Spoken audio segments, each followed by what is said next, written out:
आज हम लोग का इनकम फ्रॉम हाउस प्रॉपर्टी का 4th क्लास है ना, ये हम लोग का 4th क्लास है। तो आज हम लोग बहुत इंपॉर्टेंट सम्स करने वाले हैं। इससे पहले वाला क्लास में भी हम लोग इंपॉर्टेंट सम्स किए थे, और आज तो बहुत ही ज़्यादा इंपॉर्टेंट वाला क्वेश्चन हम लोग करने वाले हैं। ये जो 3 क्लास है, आज से एक पहले और आज के बाद जो होगा, ये तीनों में जितना भी क्वेश्चन है सब एग्जाम ओरिएंटेड क्वेश्चन है। बट इसका ये मतलब नहीं है कि डायरेक्टली तुम ये 3 ही क्लास देख लोगे। क्यों? क्योंकि फिर कॉन्सेप्ट समझ में नहीं आएगा ना। आगे का अगर 2 क्लास नहीं देखोगे तो पूरा जितना भी सीरीज है सबको लाइन से देखते रहना है, पूरा चैप्टर हो जाएगा कंप्लीट, डिटेल में समझ में आ जाएगा। तो 3 सम्स हम होमवर्क दिए थे, जिसमें से किसी का बना है, किसी का नहीं बना है।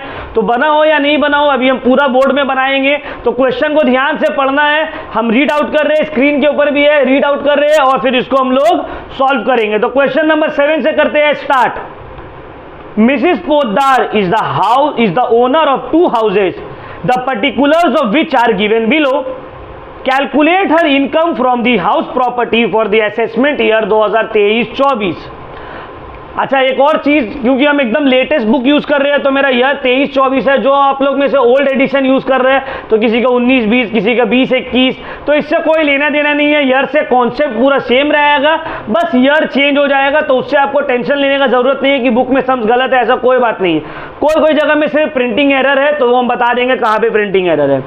तो चलिए, मिसिस पोद्दार जो है वो ओनर है 2 घर का, 2 हाउस प्रॉपर्टी का, जिसका डिटेल दिया हुआ है। पहला house 1 late out for residential purpose, मतलब लेट आउट है, और हाउस 2 भी late out for business purpose. तो दोनों ही क्या है? लेट आउट है। पहला हाउस कंस्ट्रक्शन कंप्लीट हुआ है 10 अप्रैल 2017 को, दूसरा हाउस का कंस्ट्रक्शन कंप्लीट हुआ है 28 फरवरी 2018 को। ठीक है, चलिए अब आगे बढ़ते हैं। ग्रॉस म्युनिसिपल वैल्यू दोनों हाउस का दिया हुआ है सर। रेंट रिसीव्ड मतलब एक्चुअल रेंट दे दिया है सर।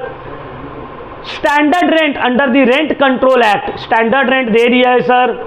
म्युनिसिपल टैक्स 12% और 10%, 12% और 10%, लेकिन 12% जो है उसका है paid by the owner.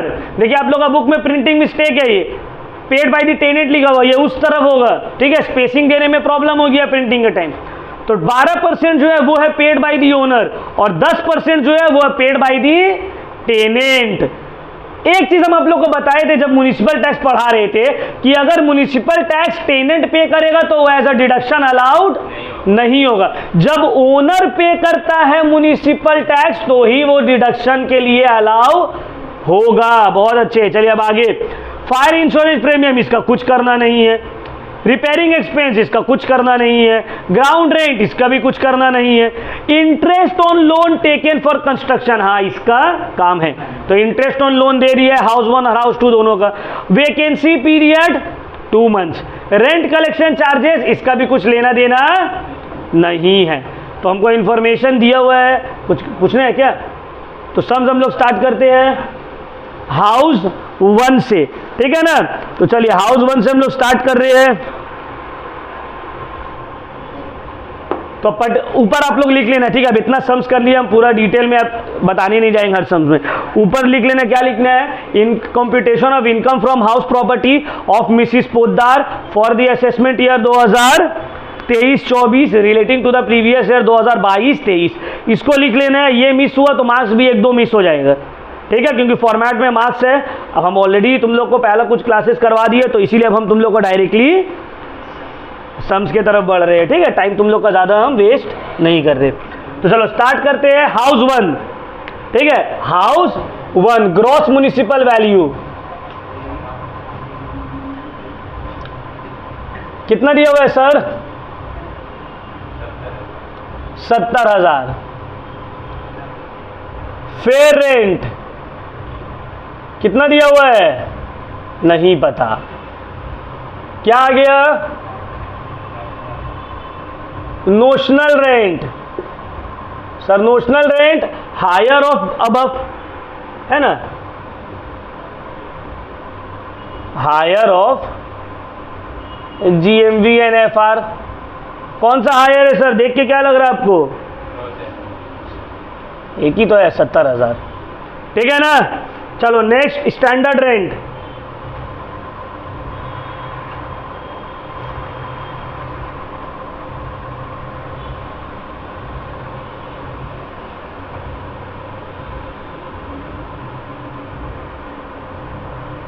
Standard rent कितना है सर? 65,000। क्या निकाल लेंगे अब? Expected rent. क्या निकाल लेंगे? Expected rent. क्या होगा? Lower of notional rent and, यहां तक क्लियर? कोई डाउट, कोई टेंशन? चलो अब एक्चुअल रेंट दिया हुआ है कितना? एक्चुअल रेंट या रेंट रिसीव्ड एक ही बात है। एक्चुअल रेंट या रेंट रिसीव्ड कितना? 50,000। सर यहां पे स्टेप 3 बनेगा क्या? स्टेप 3 बनेगा क्या? क्यों बनेगा? Because expected rent is higher than actual rent.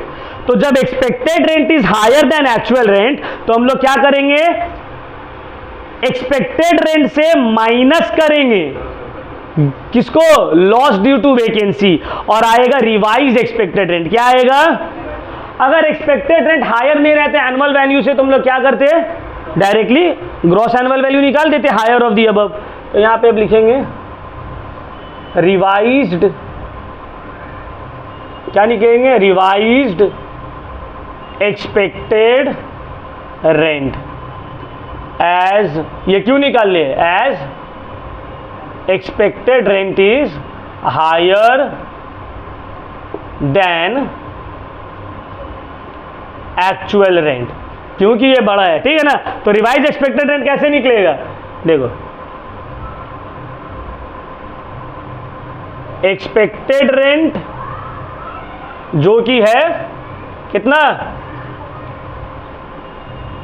Less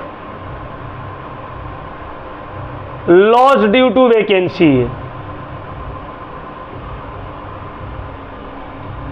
अब यहां पे थोड़ा ध्यान देना है भाई, हमको जो मिला है रेंट रिसीव्ड वो कितना मिला है? 50,000। वैकेंसी पीरियड कितना है? 2 महीना। वैकेंसी पीरियड कितना है? 2 महीना। हमको रेंट कितना मिला है? 50,000। इसका मतलब है जो हमको रेंट मिल रहा है वो कितना महीना का है? 10 महीना का। भाई साल का रेंट हमको मिल रहा है 50,000 और मेरा घर वेकेंट रहा है 2 महीना, मतलब जो भी पैसा हमको मिल रहा है वो 10 महीना का है। 10 महीना का अगर है 50,000 तो 2 महीना का कितना होगा? 10। 50,000 डिवाइडेड बाई 10 इंटू 2। 50 10 इंटू 2 कितना हो गया? माइनस करके कितना आया? कितना आया? 55,000। सर ये क्या निकला? ये निकला revise expected rent. Revise expected rent 55,000, actual rent 50,000। समझ में आया बात? तो अब क्या कर देंगे? अब gross annual value higher of actual rent and revised expected rent, RER, revised expected rent. तो दोनों में बड़ा कौन सा है? 55 में और 50 में कौन सा बड़ा है? 55। तो ये मेरा क्या हो गया? ये मेरा हो गया ग्रॉस एनुअल वैल्यू। समझ ये क्या हो गया? मेरा ग्रॉस एनुअल वैल्यू। इसमें से माइनस करेंगे म्युनिसिपल टैक्स। म्युनिसिपल टैक्स के बारे में क्या बोला है? म्युनिसिपल टैक्स के बारे में क्या बोला है? कितना percent? 12% paid by the owner.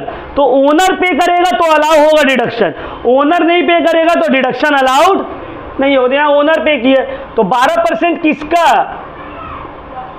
Gross municipal value 70,000 का। 12% इंटू 70,000 तो कितना हो जाए? देखो तो 8,400 माइनस करो,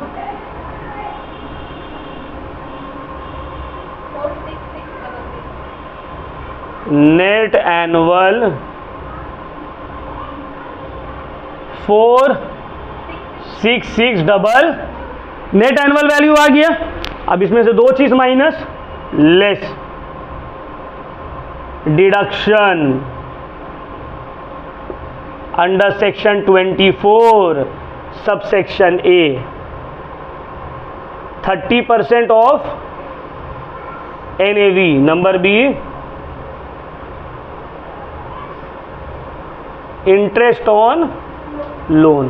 तो 30% ऑफ NAV 4660 का 30% कितना होगा?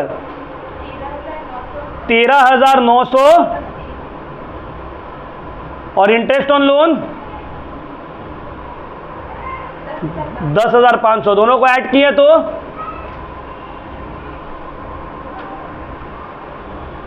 24,480। इसको इससे माइनस करो,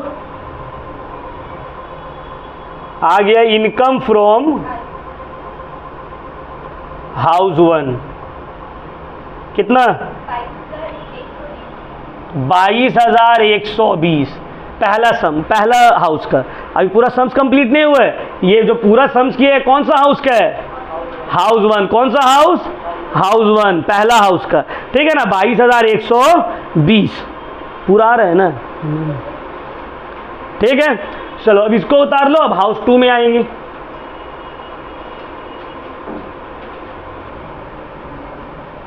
तो देखो अब हाउस 2 का तरफ बढ़ते हैं। हाउस 1 हो गया, अब हाउस 2। मेरे तो बोर्ड में लिखा हुआ है इसलिए मिटा के फिर से दोबारा नहीं लिख रहे। तो हाउस 2, यही सब तो आएगा हाउस 2 में भी। तो अब देखो सबसे पहले हाउस 2 में ग्रॉस म्युनिसिपल वैल्यू कितना दिया हुआ है? 45,000। फेयर रेंट दिया हुआ है? नहीं, डैश दे दी है। आ गया मेरा नोशनल रेंट कितना? Higher of the above 45,000। Standard rent कितना दिया हुआ है? 60,000। वो नहीं, स्टैंडर्ड रेंट नहीं दिया होगा यहाँ पे। स्टैंडर्ड रेंट भी। तो अब क्या निकल गया मेरा?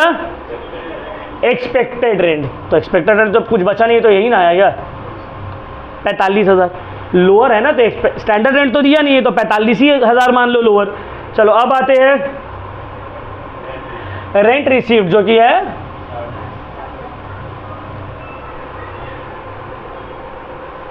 चलो यहां पे कितना हो गया?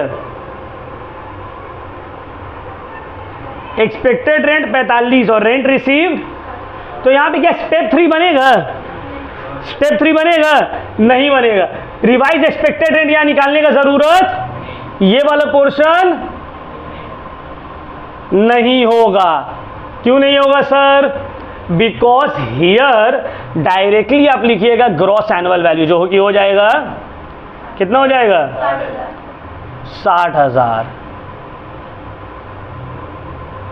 हायर ऑफ, अब देख लिए यहां पे एकदम बात को ध्यान से समझ लेना है। एक्सपेक्टेड रेंट 45,000 था, एक्चुअल रेंट 60,000 है। क्योंकि यहाँ एक्सपेक्टेड रेंट हायर है एक्चुअल रेंट से, तो यहां पे हमको जो तीसरा स्टेप करते थे रिवाइज एक्सपेक्टेड रेंट निकालना नहीं पड़ेगा। रीजन ये है क्योंकि यहां पे expected rent is lower than actual rent, तो डायरेक्टली यहां ग्रॉस एनुअल वैल्यू निकल जाएगा, higher of actual rent and expected rent. लेकिन अगर एक्सपेक्टेड रेंट ज्यादा होता तो स्टेप 3 यहां पे लिखते। समझ में? स्टेप 3 लिखते expected rent less loss due to vacancy, उसको करने का जरूरत नहीं है। तो यहां पे आ गया gross annual value 60,000, higher of 45,000 और 60,000, तो 60,000। अब म्युनिसिपल टैक्स के बारे में बोला है पेड बाय दी टेनेंट। भाई टेनेंट पे किया तो तुम क्यों मुंह फाड़ रहे हो? तुमको कुछ नहीं मिलने वाला इसमें से। 0 रुपीज। क्यों 0? 12%, 10%, जितना भी। जब म्युनिसिपल टैक्स ओनर पे करता है तो ही डिडक्शन अलाउड होगा। टेनेंट कुछ भी पे करेगा तो डिडक्शन अलाउड, पूरा का पूरा तो टेनेंट दे रहा है तो कुछ नहीं होगा डिडक्शन अलाउड। जितना ओनर पे करता उतना आ जाता। बोलता अगर हाँ भाई 10,000 है, 5,000 टेनेंट पे कर रहा है, 5,000 ओनर पे कर रहा है तो 5,000 आ जाएगा। लेकिन यहाँ तो पूरा का पूरा टेनेंट पे कर रहा है तो वो हो गया गायब। ठीक है, तो ग्रॉस एनुअल वैल्यू आ गया। अब इससे deduction under section 24 subsection A 30% of NAV। तो 60,000 का 30% कितना हो गया? 18,000। इंटरेस्ट ऑन लोन कितना? 7,000। दोनों को ऐड करके 60 से 25 माइनस किए तो कितना आया? 35,000। ठीक है ना, ये आ गया मेरा income from house 2।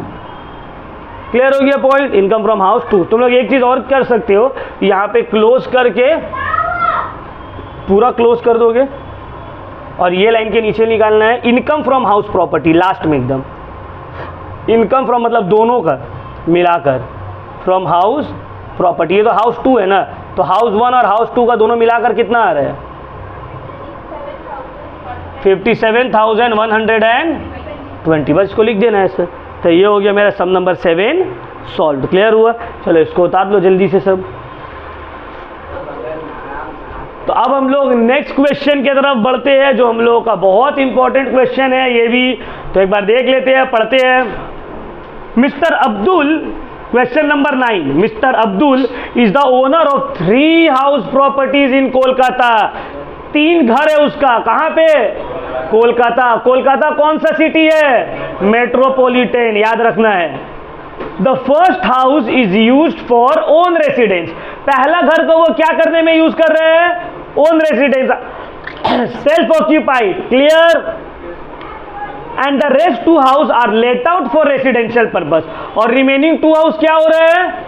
Late out for residential purpose. देखो बाबू, 2-3 चीज को ना ध्यान में रखना जब क्वेश्चन पढ़ेंगे। ठीक है, बहुत सारा टाइम क्या होता है ना, सम्स को जो बहुत प्रैक्टिस कर लेते हैं ना, तो उसको उसका सबकॉन्शियस माइंड में उसको लगता है सब हमको आ गया, तो छोटा छोटा डिटेल जो है वो छोड़ देते हैं। तो पहला हाउस कोलकाता में है, मेट्रोपॉलिटन सिटी। दूसरा, पहला घर ओन रेसिडेंस सेल्फ ऑक्यूपाइड है, बाकी 2 घर लेट आउट। इतना क्लियर हो गया दिमाग में? अब आगे बढ़ लेते, आगे पढ़ते।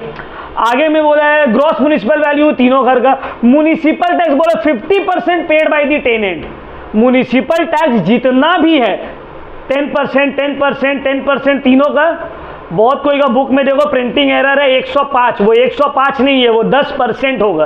ठीक है, तो 50% पेड बाय द टेनेंट, तो बाकी 50% कौन दिया है? ओनर दिया है। तो पहला पॉइंट तो ये याद रखना है, म्युनिसिपल टैक्स चार्ज होगा नेट म्युनिसिपल वैल्यू के ऊपर, हाउस कोलकाता में है। दूसरा पॉइंट ये याद रखना है कि म्युनिसिपल टैक्स का सिर्फ 50% ही ओनर पे कर रहा है, तो वही एज अ डिडक्शन अलाउड होगा, बाकी एज अ डिडक्शन अलाउड नहीं होगा। चलो अब आगे, एनुअल रेंट दे दिया है, अनरियलाइज रेंट है, वेकेंसी पीरियड है, interest on loan taken for construction, 2 house का दिया हुआ है। Interest on loan taken to pay municipal tax, बाबू इसके लिए कोई deduction allowed. Interest on loan taken to pay municipal tax, ये अलाउड नहीं है as a deduction. Interest on loan कब माफ होगा? जब लोन लिया गया for the construction, purchase, repairs and renovation of the house.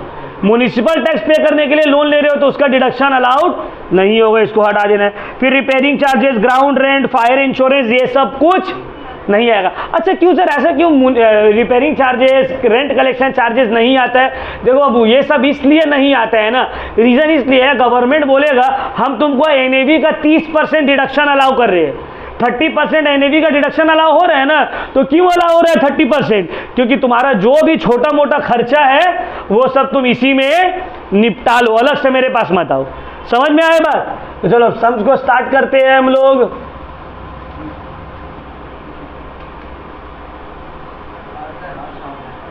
क्या बोलो, कोई टेंशन? तो अगर तो बिंदास लग रहा है, टेंशन में तुमको तुम लग रहे, वो तो टाइम से आ भी रहा। करो, जाओ उसका पापा से बात मत करो।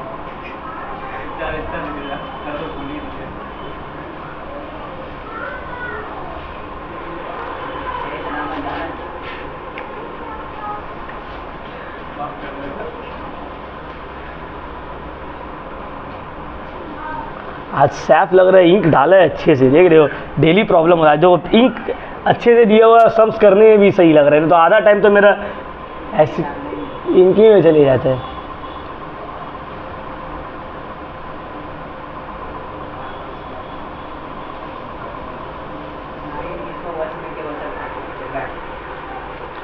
तो चलो हम लोग सम्स स्टार्ट करते हैं। हाउस वन से। हेडिंग तुम लोग लिख लेना है, पहले बता दिए हाउस वन क्या है, सेल्फ ऑक्यूपाइड, तो यहां पे लिख देंगे सेल्फ ऑक्यूपाइड। क्या लिख देंगे, सेल्फ ऑक्यूपाइड, हाउस वन के बगल में, ठीक है ना। तो सेल्फ ऑक्यूपाइड में हम लोग सम्स कैसे स्टार्ट करते हैं, डायरेक्टली एनएवी से। तो एनएवी या net annual value nil less deduction under section 24 subsection B interest on loan, है ना। 30% ऑफ एनएवी जब नील है तो 30% क्या होगा, इंटरेस्ट ऑन लोन। तो interest on loan taken for construction आएगा सिर्फ कितना, 15,000।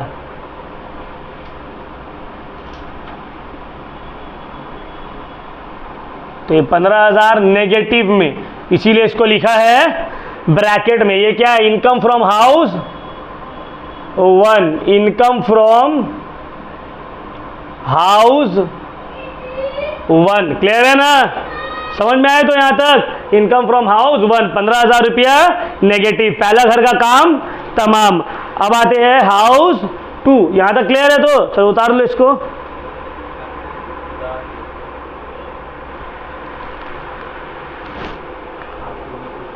आफ्ताब बिंदास रहेगी, कोई टेंशन नहीं, होमवर्क कर गया है। टैक्स में एकदम 40 में 40 लाना है, ठीक है। तो आफ्ताब 40 में 40, उन लोग भी ला गए।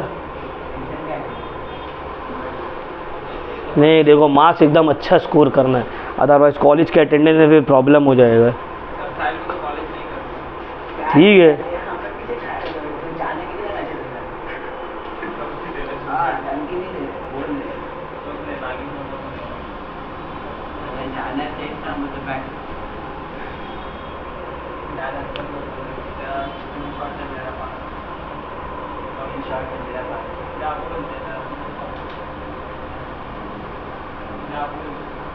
वो सर आ रहे, क्लास ले रहे भी, अकाउंट सिर्फ, अकाउंट्स या कॉस्ट एंड टैक्स सिर्फ।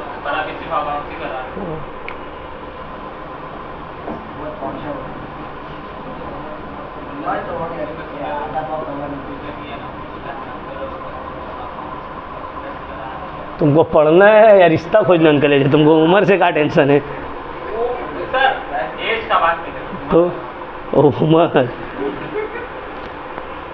वो बोले सर को उम्र हो गई है, सर को उम्र से तुमको क्या लेना देना।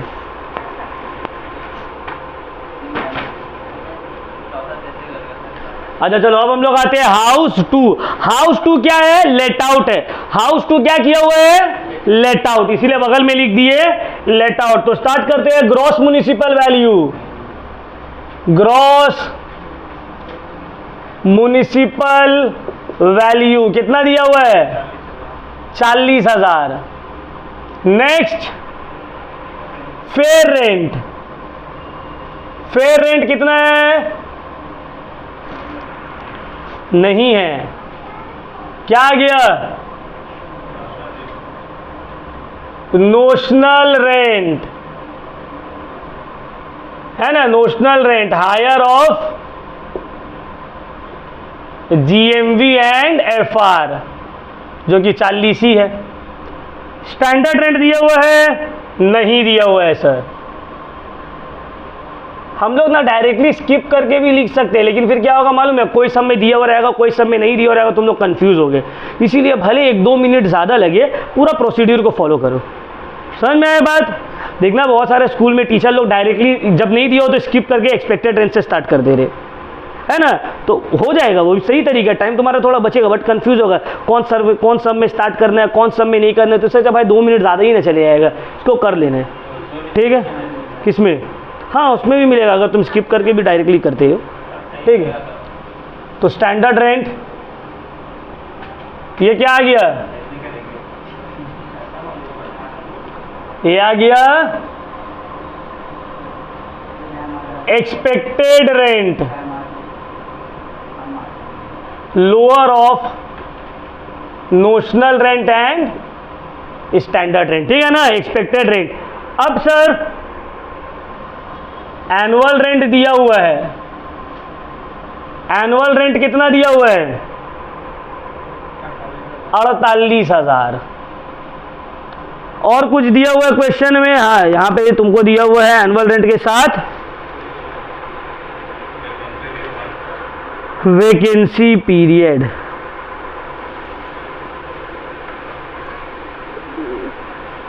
सम नंबर कितना?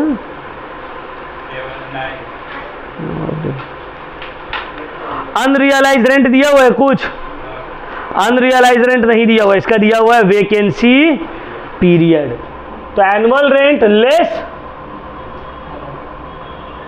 वैकेंसी पीरियड, वही सेम, ये एनुअल रेंट दिया हुआ, पूरा साल का दिया हुआ है, 48,000 12 महीना का। तो वेकेंट कितना दिन रहा? 2 महीना, तो 2 महीना का कितना हो गया? 8,000। अनरियलाइज रेंट है नहीं, बट हम लिख दे रहे, ज़रूरत है नहीं लिखने का क्योंकि नेक्स्ट सम में काम आएगा ना। तो अनरियलाइज रेंट ये सम में नहीं है, डैश। माइनस करने के बाद आ गया कितना? क्या आ गया? 40। ये क्या है? Actual rent. क्या है ये? Actual rent. सर यहां पे एक्सपेक्टेड रेंट और एक्चुअल रेंट तो सेम आ गया, तो स्टेप 3 बनेगा क्या? नहीं बनेगा। स्टेप 3 रिवाइज एक्सपेक्टेड रेंट तभी बनेगा, याद रखना है, रिवाइज्ड एक्सपेक्टेड रेंट तभी बनेगा जब expected rent is greater than actual rent. Equal या कम रहेगा तो यहां पे तो इक्वल है दोनों, एक्सपेक्टेड रेंट और एक्चुअल रेंट, तो यहां पे रिवाइज एक्सपेक्टेड रेंट नहीं बनेगा। डायरेक्टली क्या बन जाएगा? Gross annual value. कैसे करके निकलेगा? Higher of AR and ER, जो कि है सेम ही तो है यार, 40। क्या निकल गया? Gross annual value. अब देखो बहुत इंपॉर्टेंट पार्ट है यहाँ, लेस, बहुत इंपॉर्टेंट पार्ट है, लेस म्युनिसिपल टैक्स। क्वेश्चन इसको सही से रुक जाओ, सब ध्यान से समझ लो इसको। म्युनिसिपल टैक्स किसके ऊपर चार्ज होगा? नेट म्युनिसिपल वैल्यू के ऊपर। कितना परसेंट बोला है म्युनिसिपल टैक्स? 10% बोला है, 10%। इसमें से आधा कौन दे रहा है?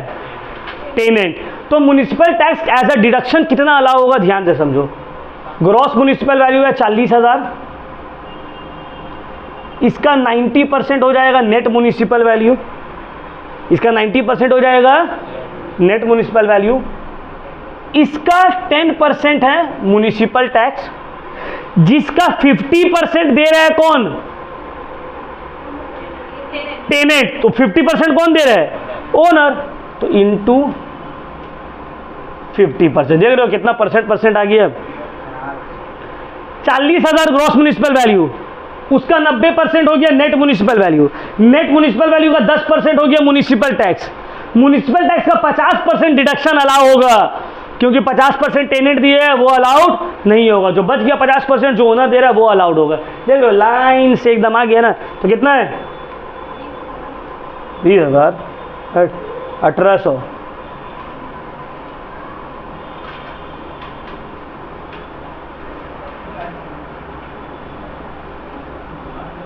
$38,200 ये आ गया मेरा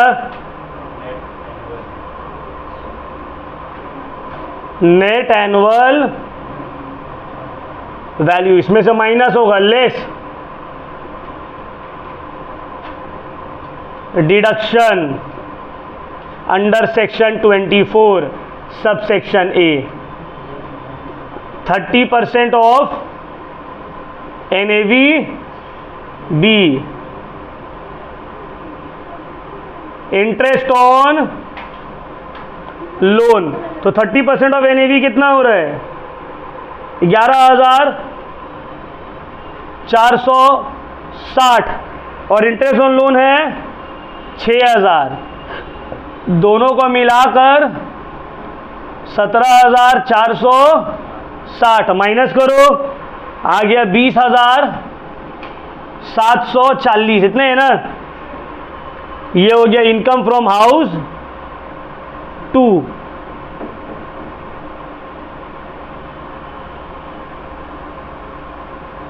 इनकम फ्रॉम हाउस 2, ठीक है, यहां तक क्लियर सबका, कोई डाउट नहीं। चलो उतार लो, उसके बाद करेंगे हाउस 3।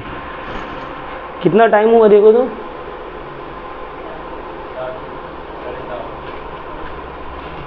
उतार लो इसको। चलो अब हम लोग स्टार्ट करते हैं हाउस 3, ठीक है। हाउस 3 भी लेट आउट किया हुआ है, हाउस 3 भी क्या है, लेट आउट किया हुआ है ना। तो स्टार्ट करते हैं हाउस 3 को। तो ग्रॉस म्युनिसिपल वैल्यू कितना दिया हुआ है, 30,000। फेयर रेंट नहीं दिया हुआ है, तो हो गया मेरा नोशनल रेंट 30,000। स्टैंडर्ड रेंट नहीं दिया हुआ, तो यही हो गया 30,000 मेरा एक्सपेक्टेड रेंट, है ना। अब देखो एनुअल रेंट तो दिया हुआ है, एनुअल रेंट कितना दिया हुआ है, 27,000। वेकेंसी पीरियड यहां नहीं है, लॉस ड्यू टू वैकेंसी है 2,000, sorry unrealise rent. Vacancy period यहां पे नहीं है, तो लॉस ड्यू टू वैकेंसी नहीं होगा। बट अनरियलाइज रेंट क्वेश्चन में दिया हुआ है 2,000, तो माइनस कर दिया, आ गया ये क्या हो गया मेरा एक्चुअल रेंट। सर यहाँ पे स्टेप 3 बनेगा। देखो बाबू, जब अनरियलाइज रेंट नहीं है, सॉरी जब वैकेंसी पीरियड नहीं है, तो रीजनेबल एक्सपेक्टेड रेंट निकलने का सवाल ही पैदा नहीं होता है। बात को मेरा समझ लो, ये छोटा बड़ा तब देखेंगे जब वैकेंसी पीरियड है, क्योंकि हम लोग एक्सपेक्टेड रेंट से माइनस करते हैं ना वैकेंसी पीरियड का लॉस। जब वैकेंसी पीरियड ही नहीं है तो रिवाइज एक्सपेक्टेड रेंट निकलने का बात ही पैदा नहीं होता है। यहां पे भले expected rent is greater than actual rent, but हम फिर भी रिवाइज एक्सपेक्टेड रेंट नहीं निकाल सकते हैं। क्यों नहीं निकाल सकते हैं सर, क्योंकि रिवाइज एक्सपेक्टेड रेंट में हम करते क्या है, expected rent less loss due to vacancy. तो वैकेंसी तो है ही नहीं, तो अगर एक्सपेक्टेड रेंट से कुछ माइनस नहीं करोगे तो उतना ही तो आ जाएगा। समझ में आ रहा है मेरा कॉन्सेप्ट क्या बोलने मांग रहे हैं हम। कंफ्यूज मत होना कि सर आप तो कभी बोले माइनस करोगे बड़ा रहेगा, तो कभी बोले कि नहीं करने के लिए। बात को इसको ध्यान से समझ लेना है।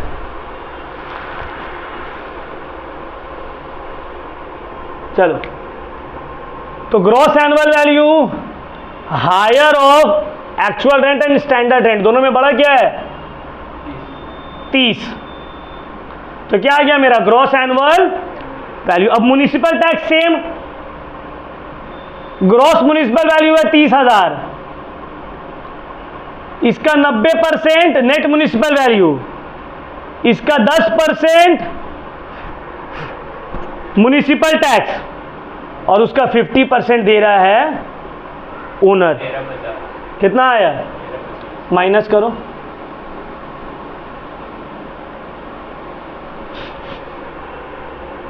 कितना आ रहा है 28,650। ये आ गया मेरा net annual value. Net annual value से माइनस करेंगे 30% ऑफ एनएवी, कितना है, कितना,